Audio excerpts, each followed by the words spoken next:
कुशलगढ़ गांव का जमींदार शेर सिंह अपने साथी कालिया के साथ बैठकर पैसे गिन रहा था। ठाकुर, पिछले हफ्ते के मुकाबले इस बार तो हमने सभी किसानों से बहुत अच्छा कर वसूल किया है। दुगना मुनाफा हुआ है हमें। मुनाफा तो दुगना होगा ही ना कालिया, जब हमने कर भी दुगना कर दिया है। अब से किसान महीने में जितना भी कमाएगा उसका आधे से आधा हिस्सा वो हमें ला कर देगा। बस एक बात का डर है ठाकुर साहब, कहीं कोई किसान हमसे बगावत ना कर दे।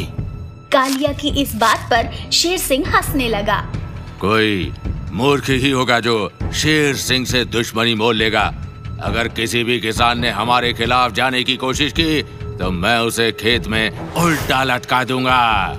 शेर सिंह ने ये कहा ही था कि तभी उसका एक आदमी बल्लू दौड़ता हुआ आया। ठाकुर साहब, डाकुओं की फौज ने हवेली पर हमला कर दिया है और अब वो यहाँ आपके पास आ रहे हैं। क्या? तो तुम सब क्या घोड़े बेचकर सो रहे थे? उन्हें रोका क्यों नहीं? ठाकुर साहब, ये डाकू कोई और नहीं बल्कि पुष्पा है। शेर सिंह ने ये नाम पहली बार सुना था। इसके पहले कि वो कुछ करता, उसके कमरे का दरवाजा धड़ाम से टूट पड़ा। पुष्पा उसके सामने खड़ा था। कौन है तू? जानता भी है तूने किसकी हवेली में कदम रखा है? मेरा नाम पुष्पा है। ये सुनते ही शेर सिंह जोरों से हंसने लगा। नाम है पुष्पा और आया है शेर सिंह को डराने। जा बेटा जा, जाकर अपनी सहेलियों के साथ घर घर खेल। ये जो पैसे इस वक्त तुम्हारी टेबल पर रखे हैं सीधे से मेरे हवाले कर दो। इसी में तुम्हारी भलाई है, वरना तुम्हें बहुत पछताना पड़ेगा। शेर सिंह ने अपने आदमियों को आवाज दी, मगर उसकी आवाज के बदले कोई जवाब नहीं आया। कहाँ मर गए सब के सब? कोई आता क्यों नहीं है? तुम्हारे सारे आदमी लोग को हमने बंदी बना लिया है। तुम्हें बचाने वाला पूरी हवेली में अब कोई नहीं है। पुष्पा की बात पर शेर सिंह तमतमा उठा। वो पुष्पा की तरफ बढ़ा ही था कि पुष्पा ने अपनी जेब से रस्सी निकाली और उसका एक छोर अपने हाथ में पकड़कर दूसरा छोर शेर सिंह की गर्दन पर फेंका और तड़ाक से शेर सिंह को अपने पास खींच लिया। शेर सिंह पुष्पा के कदमों में था। शेर सिंह को कुछ समझ नहीं आया कि उसके साथ ये कब और कैसे हुआ। पुष्पा नाम सुनकर फ्लावर समझे क्या? फायर हूँ मैं। पुष्पा ने अपने दो आदमियों को इशारा किया। उन्होंने टेबल से पैसे उठाए और अपने झोले में डाल जाने लगे। इस बार तेरे बच्चों पर तरस खाकर तुझे छोड़ रहा हूँ, मगर आइंदा से कभी किसानों के साथ बुरा करने की सोची तो मैं तुझे तेरी नानी याद दिला दूंगा। ये कहकर पुष्पा अपने साथियों के साथ वापस घोड़े पर बैठ निकल गया और वापस अपने अड्डे नागदा पहाड़ी पर आ गया। ठिकाने पर पहुंचने के बाद पुष्पा अपने आदमी रिंकू से बोला। पास ही में टनकपुर गांव में एक वसीम चाचा रहते हैं। अगले महीने उनकी बेटी की शादी है, मगर शादी के लिए उनके पास पैसे नहीं हैं। इन पैसों में से आधे पैसे ले जाकर उन्हें दे देना। और बचे हुए आधे पैसे सरकार? उसी गांव में एक बूढ़ी अम्मा रहती है जो गरीबी के चलते अपनी आंखों का ऑपरेशन नहीं करवा पा रही है। ये पैसे उस बूढ़ी अम्मा के काम आ जाएंगे। पुष्पा की गैंग में एक नए लड़के की भर्ती हुई थी जिसका नाम था छुटकन। छुटकन को पुष्पा की हरकत पर काफी जिज्ञासा हुई और उसने पुष्पा से पूछा। सरकार, अगर आप बुरा ना मानो तो एक बात पूछूं? हम जान जोखिम में डालकर डकैती करते हैं, पैसा लेकर आते हैं, पर वो सारा पैसा आप लोगों में बांट देते हो, तो फिर हमारे डकैती करने का मतलब क्या? छुटकन के सवाल पर पुष्पा कुछ देर तक खामोश रहा। सालों पुराना एक बुरा हादसा फिर उसकी आंखों के सामने आ गया। एक समय की बात थी। गांव में तुलसीराम नाम का एक किसान हुआ करता था। वो सुबह शाम खेती कर मेहनत करता और अपने बच्चों का पेट पालता। बीज, खाद और फसल उगाने में जो रुपया लगता वो जमींदार बलवंत सिंह ब्याज पर उसे देता था। पैसे तो मैं तुझे दे दूंगा तुलसीराम, मगर याद रखना, अगर तूने ब्याज समय पर नहीं दिया तो तेरे सारे खेत मेरे हो जाएंगे। आज तक आपको शिकायत का मौका नहीं दिया है मालिक, तो अब आगे भी नहीं दूंगा। जैसे ही फसल कटेगी आपको आपका पैसा ब्याज समेत लौटा दूंगा। जमींदार ने तुलसीराम को पैसे दे दिए, मगर जैसा सोचा था सब कुछ उससे उल्टा हुआ। उस साल गांव में मूसलाधार बारिश हो गई। बाढ़ ने सारे खेत की फसल खराब कर दी।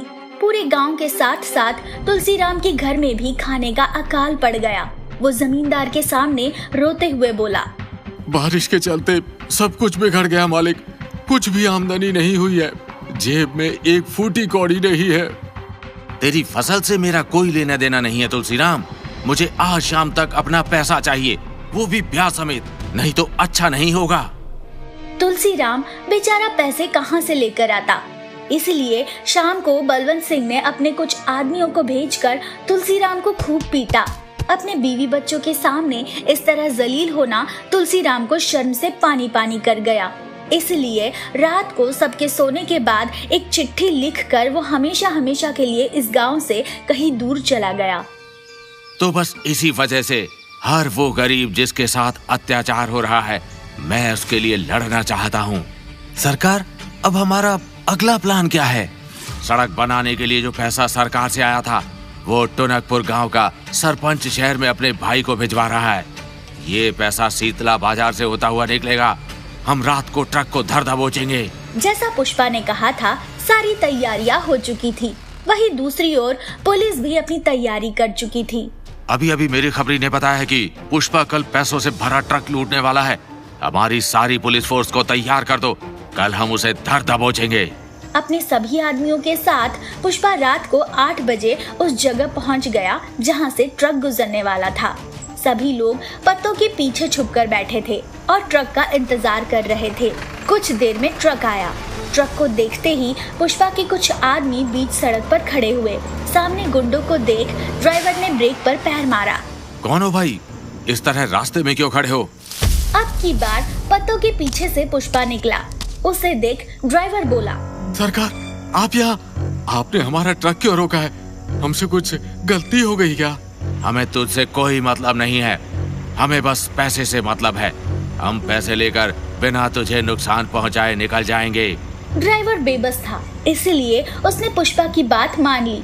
पुष्पा और उसके आदमियों ने पैसे लेने के लिए जैसे ही ट्रक के पीछे का गेट खोला कि उनकी आंखें फटी की फटी रह गई। ट्रक के अंदर कई सारे पुलिस वाले बैठे थे। पुष्पा समझ गया कि पुलिस ने उसे पकड़ने के लिए जाल बिछाया है। पुलिस ने तुम्हें चारों तरफ से घेर लिया है पुष्पा, अब तू हमसे बचकर कहीं नहीं जा सकता। पुष्पा किसी खेत की मूली नहीं जो उसे आसानी से कोई चबा जाए। इतना कहकर पुष्पा ने जैसे ही अपना हाथ अपनी जेब में डाला कि 4 पुलिस वालों ने उसे पीछे से आकर धर दबोचा। तेरे सारे आदमी अब हमारी गिरफ्त में है पुष्पा। तेरे पास सरेंडर करने के अलावा और कोई रास्ता नहीं है। मैंने कभी नहीं सोचा था कि मेरा खेल इस तरह से खत्म होगा। तूने हमेशा सच के लिए लड़ा है पुष्पा, मगर तेरे लड़ने का तरीका गलत था और गलत काम का नतीजा हमेशा बुरा ही होता है। पुलिस पुष्पा को अपने साथ ले गई और उसे हमेशा हमेशा के लिए जेल में बंद कर दिया। पुष्पा नाम सुनकर फ्लावर समझेगा? फायर।